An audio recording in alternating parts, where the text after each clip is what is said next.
Welcome to the interior of your new Audi Q7. I'm going to show you some of the things you may not have known already and some you may have known. Starting off simple then, we have the simple unlock and lock buttons. Simply press these buttons once in each and the car will unlock or lock depending on what button you press.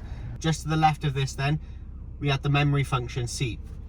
So on the right hand side of your seat or left of the passenger, you'll see a wide variety of buttons to go forwards, backwards, up, down, tilt the seat more, recline it more, whatever you want. When you're in your optimum driving position, press the set button, you'll see a red light illuminate and either press 1 or 2 and you'll hear a little beep and the seat setting will be saved. This means that if another driver comes in, adjust your seat to whatever reason, press that button and the seat will automatically adjust to however you left it. Just beneath the door handle then, we have the wing mirror adjuster. Simply turn the dial to the left or the right and you can easily adjust whatever wing mirror you have selected. The bottom left hand side of the dial then, if you're going through a tight gap or a tight garage, all you need to do, flick it to the bottom left and the wing mirrors will fold in. To unfold them then, all you need to do is press the dial back to the top and then unfold automatically. The bottom right hand side of the dial then, that's the heated wing mirrors. So if they're frosted or there's ice on the wing mirrors, all you need to do, turn the dial to this and they'll demist in no time for you. We have 4 electric windows here, 2 for the front, 2 for the back. The child locks, we have a separate child lock for the left and the right. Click the button, you'll hear a little click sound and the red light will illuminate. This means that the right hand side of the vehicle is locked. If you want them both, simply press both buttons in, and if you want to unlock them again, press them both in and they'll unlock in no time. Just to the right hand side of the steering wheel, we have the lights control. At the moment they're on auto, which means the daytime LEDs will be running at all times. If you want to change this, simply press the auto button in and you can have the dipped headlights on or no headlights on at all. The front and rear fog lights are situated just to the left of this. Obviously only put them on when it is actually foggy conditions to not harm other drivers' safety. Just below this then we have a little storage compartment. All you need to do, put whatever you want in here, wallet, keys, phone, whatever it may be, push that back up and it's nice and discreetly hid there. Onto the steering wheel itself then, we have the S-Line Sports flat bottomed wheel. On the right hand side of the wheel we have the wipers control. You can adjust the wipers to however you want, whether it be front, rear or even the screen wash you can adjust. To the left hand side of the wheel then, we have the indicators and the full beams, obviously left and right. The full beams to go towards you, push it away to have it auto, which means that the car will detect another car's lights and automatically turn the full beams off when they see it. Just below that then, this dial here, this is the speed cruise control limiter. So if you pull it towards you and then push up to however fast you want to go, let's say 60, simply press the accelerator all the way up to 60, take your foot off and it'll stay at 60 for however long you want it. To cancel this, all you need to do, push the dial back and it'll all go back to normal and you can start using the accelerator again. Just below that dial then, we have the steering wheel adjuster. Push it away from you and you can move the steering wheel to however you want, whether it be up, down, inwards, outwards. When you're happy with wherever the steering wheel is, flick it back towards you and it'll stay in place. On the steering wheel itself then, on the right hand side, we have the voice control button. If I click this button and I say set navigation for the nearest petrol station, I'll search for petrol station nearby. There we are, the car has automatically brought up You a list can now say additional search terms or select a line number of the nearest petrol stations nearby. Click one of them and it'll guide you directly to it. Just to the left of that then, we have the phone button. Click this and all your contacts, voicemails, whatever you need on your phone that would be on your phone will appear on the central touchscreen here. The little star button then, you can set this to your favorite button, whether it be the navigation come up on the screen, the radio come up on the screen. At the moment we've actually got it set for the traffic information, so I can easily turn that on and off at the same time. Just to the right of this then, this is the volume control. So this little scroller here, push it down for less volume, up for more volume. If you want to mute the volume, press it in, and unmute, obviously, press it in again. Just to the left and right of that, you can skip songs, albums, artists, and even radio stations using these 2 buttons here. Onto the left hand side of the wheel then, if I click this view button here, you'll see my dials will go from the small dials into the big dials. These two arrows up here, I can flick between the radio, the phone, the navigation, and my live journey information. So if I go, this will be the default when it comes to you. So I got the time, the day, the date. I can scroll down and I got the fuel consumption, the short-term memory, the long-term memory, so how long my journey's been, where I've been, how many miles I've done, anything like that. And again, if you want to change it, press view and you'll have a bigger screen up there. To scroll through, all you need to do, move the little scroller, and to go back, you'll see the little arrow on the right hand side of the button. Click that and it'll go back to the home screen of wherever you were. Moving over to the central touch screen then. Here, we're on the home screen. If I click home, we can see we've got the radio, the telephone, and the navigation. If I swipe once to the left, I see, and I click on radio, click on source, and here we've got DAB, FM, or AM. If I click on DAB, you'll see a wide variety of stations will pop up. Choose whichever one you want. When you find your favorite one, all you need to do, click on it, press the star button, and it'll automatically save to one of your favorite radio stations. If I go back to the home screen then, and I click on media, so this is where all your favorite songs, artists, albums will show up from your favorite streaming platform, whether it be Spotify, Amazon Music, Apple Music, whatever it may be. Obviously we don't have a phone connected at the moment, but to connect the Bluetooth to the car, all you need to do, go in Bluetooth settings on your device, click the Audi, you'll see a code pop up on the screen and on your phone screen. All you need to do is press OK or confirm, and everything that would be on your phone would now come up on the central touchscreen. So that's where all your favorite artists, albums and songs will show up if you click the media button. The same applies for telephone then.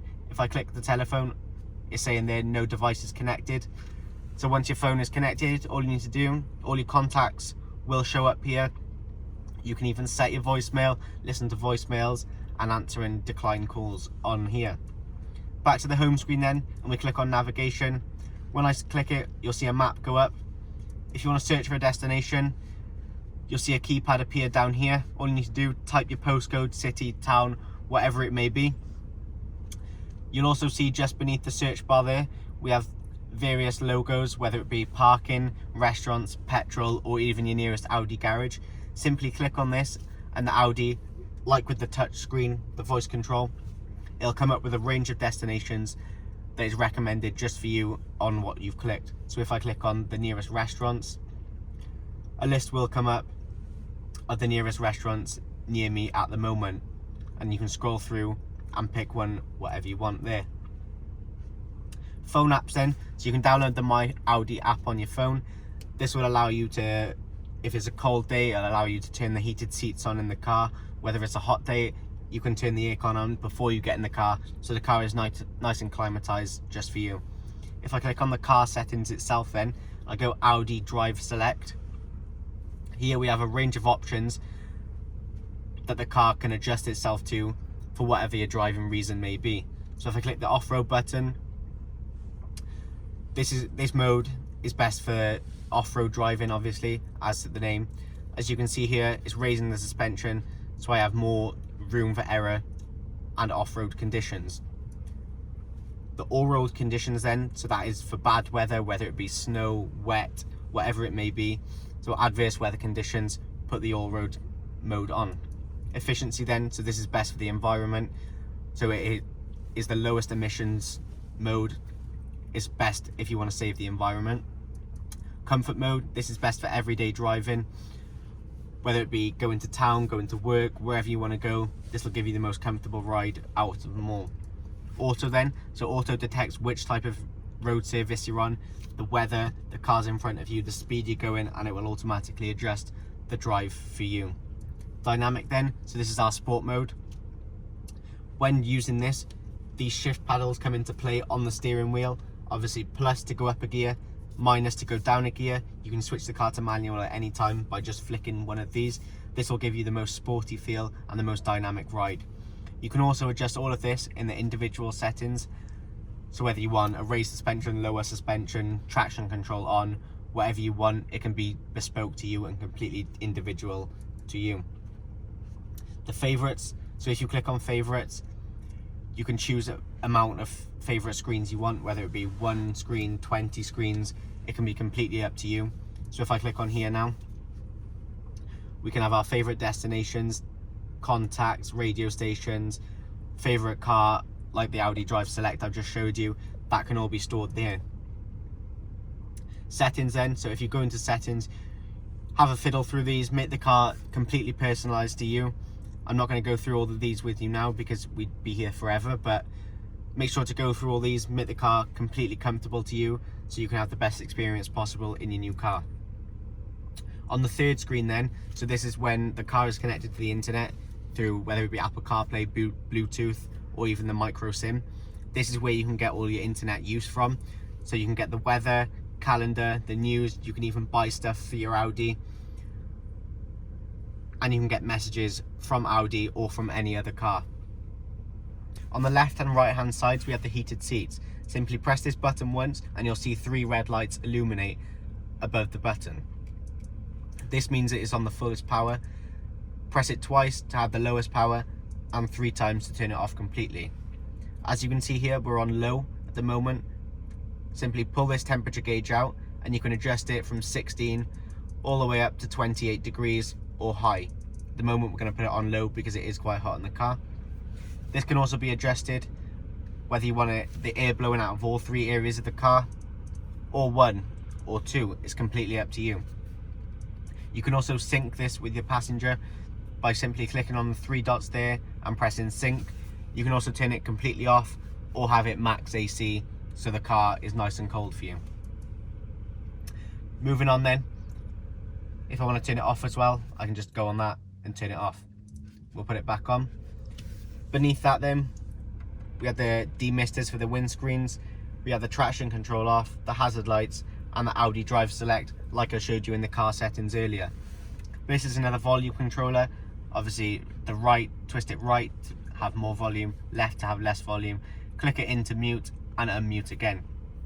If I click on the parking camera, you'll hear a beep and the camera will appear. This is a rear view camera, so when you're reversing, this will automatically come on, or if you want it at any time, just press this button and you'll see a red light illuminate and the camera will appear on the screen. To turn it off, press the button again. The driver assist then, so click this button here and you can have maximum, individual or basic controls. So the maximum will give you the cameras every time you reverse, anytime you're parking, and the car can sense you're parking. It will give you as much assistance as you can possibly need. The basic then, so that'll only give you the camera when you require it or when you click it on. And the individual, you can adjust it to whatever you want, whether you want the camera to be on only when you're reversing or when the car can pre-sense that you're going to park, you can have the cameras on. Moving on to the gear stick then, obviously we're in park at the moment because we're stationary. To change this, all you need to do, put your foot firmly on the brake and either go into drive, neutral or reverse.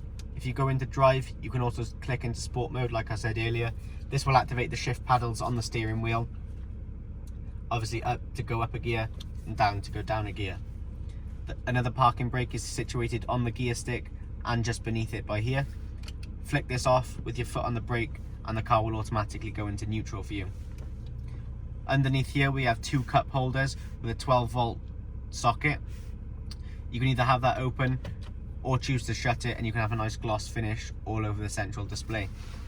Underneath here we have a wireless charging section with a little storage section just next to it. Next to that we have 2 micro USBs which can be used to turn on Apple CarPlay with a wired device. This is also adjustable, so click the button underneath and pull it out, whether you want it as an armrest or you want it just to cover the wireless charging.